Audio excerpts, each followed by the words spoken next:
മഹാത്മാഗാന്ധി ദക്ഷിണാഫ്രിക്കയിൽ വെച്ച് പ്രസിദ്ധീകരിച്ചിരുന്ന പത്രമേത്?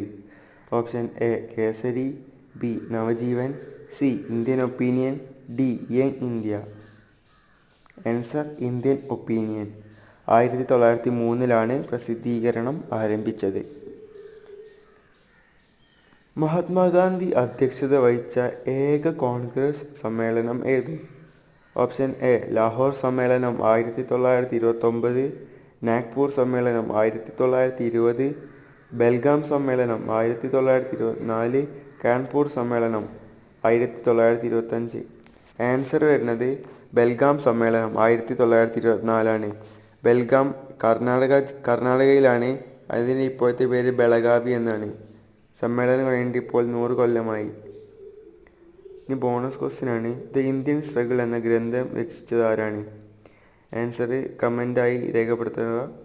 Thank you. മഹാത്മാഗാന്ധി ദക്ഷിണാഫ്രിക്കയിൽ വെച്ച് പ്രസിദ്ധീകരിച്ചിരുന്ന